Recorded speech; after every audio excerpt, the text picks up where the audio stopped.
ओम जबा कुसुम संकस्संकस्सपयं महारुतिं पंतरिं सर्वपापघ्नं दिवाकरं ओम श्री सूर्याय नमः ओम श्री सूर्याय नमः। नमस्कार प्रिय बন্ধুসকল, মোৰ ইউটিউব চেনেল এষ্টাৰ সকলোকে স্বাগতম জনাইছো।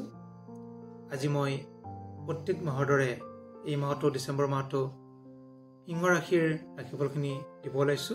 আপোনাৰ মাহটো কেনে যাব, গতিকে তাৰ লগতে আমি সদায় এটা কথা জানিব লাগিব যে আমাৰ বৰ্তমান ৰাশিৰ লগতে নিজৰ জন্ম চক্ৰটো চাব লাগে, ত্ৰিপাদ দশা আছে নেকি চাব লাগে, আৰু দশা, অন্তৰ্দশা, প্ৰত্যন্ত দশা এইকেইটা একেলগে মিলিহে আমাৰ 100% প্ৰেডিকশ্যন হয়।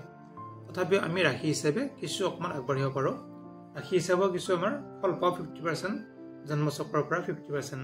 জন্মচক্ৰত যদি আপোনাৰ কিছুমান গ্ৰহ শুভ থাকে, ৰাশি চক্ৰত যদি অশুভ হৈ থাকে, তেতিয়া কিন্তু 100% অশুভ নকৰে, কিছু 50% কৰে। ৰাশি চক্ৰত যদি অশুভ হৈ থাকে, বৰ্তমান যদি শুভ হৈ থাকে, ইও কিন্তু 50% মানুহে শুভ ফল প্ৰদান কৰে। এইকাৰণে আমি নিজৰ চক্ৰটোৰ স্থিতিখিনিও জানাটো বহুত দৰকাৰ, গ্ৰহ স্থিতিকেইটা। তথাপি আমি চাই আছো আপোনাৰ ৰাশি হিচাপে ৰাশিৰ অধিপতি হৈছে ৰবি। ৰবি আছে চতুৰ্থত, কেন্দ্ৰত। গতিকে কেন্দ্ৰত থকাৰ কাৰণে ৰবি কিন্তু ভাল ফল প্ৰদান কৰিব। লগতে আছে বুধ, বুধায়িত যুগ এটা হৈ আছে, ভাল যুগ এটা হৈ আছে যিটো কেন্দ্ৰতে।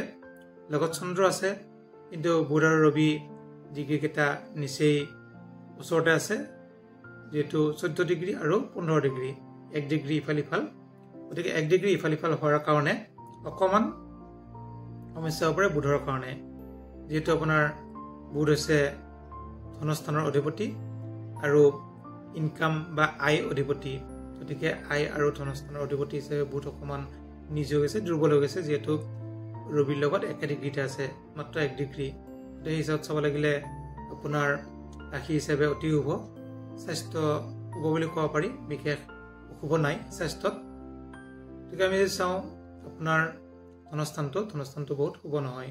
লগতে কেতু বহি আছে, কেতু বহিলে বিভিন্ন ধৰণৰ কিছু অশান্তি হয়, বিভিন্ন ধৰণৰ টকা পইচা খৰচ হয়, য'ত খৰচ হয় সেইটো ঘূৰি নাহে। আৰু এইটো ৰাহু থাকিলে এবাৰ পইচাটো খৰচ হ'লে আকৌ ঘূৰি অহা চান্স থাকে, কিন্তু কেতুৰ কাৰণে কিন্তু আপোনাৰ যি খৰচ হয় ঘূৰি অহা চান্সটো অকণমান কম। গতিকে আমি যদি চাওঁ প্ৰাইমাৰী শিক্ষাত যিহেতু ৰবি, বুধ আৰু চন্দ্ৰ আছে। উচ্চ শিক্ষাৰ অধিপতি আছে বৃহস্পতি যিহেতু আপোনাৰ কৰ্মস্থানত আছে। গতিকে কৰ্মস্থানত যেতিয়া বৃহস্পতি থাকে তেতিয়া কিন্তু কিছু অকণমান সমস্যা হয় কৰ্মত। তথাপিও যদি আমি চাওঁ আমাৰ উচ্চ শিক্ষা আৰু প্ৰাইমাৰী শিক্ষাৰ বিষয়ে, প্ৰাইমাৰী শিক্ষাত অতি শুভ মেট্ৰিকলৈকে যিসকল পঢ়ি আছে তেওঁলোকৰ কাৰণে যিকোনো এণ্ট্ৰেঞ্চ দিলে বা পৰীক্ষা দিলে ভালকৈ পাছ কৰিব।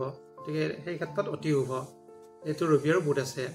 ৰবি মানে আপোনাৰ শিক্ষাৰ ক্ষেত্ৰত অতি আগবাঢ়ে, যিহেতু ৰবি ৰজা। গতিকে উচ্চ শিক্ষাৰ জাতক জাতিকাসকলৰ বৃহস্পতিৰ কাৰণে কিছু অকণমান অসুবিধা থাকিব, যদিও বৃহস্পতি যিহেতু গুৰু হিচাপে উচ্চ শিক্ষাটো কিন্তু ভাল ফলে লাভ কৰিব। যিসকল জাতক জাতিকাই আৰ্টছ পঢ়ি আছে তেওঁলোকৰ কাৰণে অতি শুভ, আৰ্টছ পঢ়াৰ কাৰণে। যিসকলে ছায়েন্স পঢ়িছে তেওঁলোকেও কিন্তু অকণমান আগবাঢ়িব পাৰিব, যদিও কিন্তু অকণমান কষ্ট হ'ব আগবাঢ়িব পাৰিলেও, যিহেতু ষষ্ঠত আছে শুক্ৰ। গতিকে ষষ্ঠত থকাৰ কাৰণে স্বাস্থ্যৰ ক্ষেত্ৰতো কিছু শুভ বুলি ক'ব পাৰি, বিশেষ অসুবিধা নাই সিংহ ৰাশিৰ, যিহেতু শুক্ৰ বহি আছে আপোনাৰ স্বাস্থ্যতে। সপ্তমত বহি আছে শনি, কিন্তু এটা বস্তু চাব লাগিব, শনি যিহেতু সপ্তমটো হৈছে বিবাহ স্থান। ৰবি আৰু শনি দুটা শত্ৰু, গতিকে আপোনাৰ ৰাশি চক্ৰত শনিৰ পুণ্য দৃষ্টি পৰি আছে। আৰু শনি কি হৈছে স্বৰাশি, মানে নিজৰ ঘৰ, স্বৰাশি স্বগৃহী নিজৰ ঘৰত আছে। গতিকে শনি পাৱাৰটো 100% ফুল পাৱাৰত আছে আৰু আপোনাৰ ৰাশিক দৃষ্টি দি আছে। সেইকাৰণে কিছু মানসিক অকণমান অশান্তি বা চিন্তাধাৰা অলপ বৃদ্ধি পাব, আৰু কঁকালৰ বিষ বা ভৰি বিষ হ'ব পাৰে। মানসিক অকণমান চিন্তা, কঁকালৰ বিষ, ভৰি বিষ এনেকুৱা কিছু সমস্যাত পৰিব পাৰে। আপোনাৰ কাৰণে আপোনাৰ পতি পত্নী অকণমান সৰু সুৰা মানসিক অশান্তি, অলপ দূৰত থকা বা কিছু কষ্ট এনেকুৱা অলপ হ'ব পাৰে যিকোনো ক্ষেত্ৰত। যদি আমি চাওঁ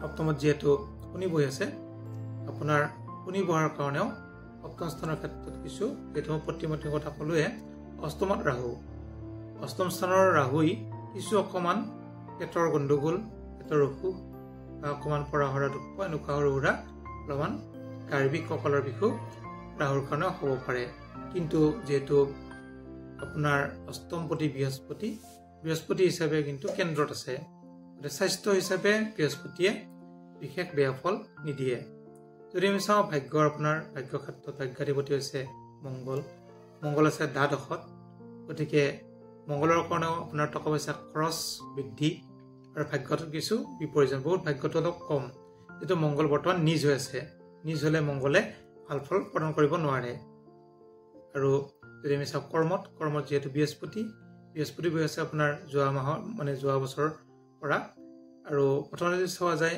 আমাৰ 2024 চনৰ এপ্ৰিলৰ পৰাই বহি আছে আপোনাৰ বৃহস্পতি কৰ্মস্থানত গতিকে কৰ্মস্থানত যদি বৃহস্পতি বহে কৰ্মত কিছু শ্ল' হয় বৃহস্পতি যিহেতু বৃদ্ধ গ্ৰহ গতিকে কিছু শ্ল' হয় কৰ্মত কিছু অকণমান বাধা হয় কৰ্মত মানে দশমত থাকিলে এপ্ৰিল মাহৰ পৰাহে আপোনাৰ কিছু শুভ হ'ব বৃহস্পতিৰ পৰা বৃহস্পতি যিহেতু আপোনাৰ একাদশত যাব গতিকে আমাৰ যদি চোৱা যায় জন্মচক্ৰটোৰ বা বৰ্তমান চক্ৰটো মংগল যিহেতু দ্বাদশত থাকিল মংগলে কিন্তু ভাল ফল প্ৰদান কৰা নাই আপোনাৰ বিশেষকৈ যদি প্ৰতিকাৰ হিচাপে চোৱা যায় প্ৰতিকাৰ হিচাপে পাৰিলে মংগলৰ প্ৰতিকাৰ আৰু ৰাহুৰ প্ৰতিকাৰ অলপ কৰিব পাৰে শনিৰ কাৰণে বিশেষ অসুবিধা নাই যদিও শনিৰ অকণমান প্ৰতিকাৰ কৰিব পাৰে আৰু যদি গোটেইখিনি নোৱাৰে আপোনাৰ ৰাশিৰ অধিপতি যিহেতু ৰবি ৰাশিৰ অধিপতি যদি আমি প্ৰতিকাৰ কৰি ফুল পাৱাৰত ৰাখিব পাৰোঁ তেতিয়া কিন্তু চক্ৰটো কিছু শুভ হয় বহুতখিনি গতিকে আপোনাৰ ৰাশিৰ অধিপতি হিচাপে ৰবিৰ প্ৰতিকাৰ কৰিব বেলৰ শিপা ধাৰণ কৰিব পাৰে সৰু তামৰ তাবিজ এটা কিনি আনি তেতিয়া কিন্তু ভাল ফল লাভ কৰিব আপোনালোকে আৰু যদি কিবা সুধিবলৈ থাকে আপোনালোকে সুধিব পাৰে আৰু যিসকলে নতুনকৈ আহিছে মোৰ চেনেলটোত ছাবস্ক্ৰাইব কৰি থ'ব দৰকাৰী ভিডিঅ'বোৰ পাই থাকিব ধন্যবাদ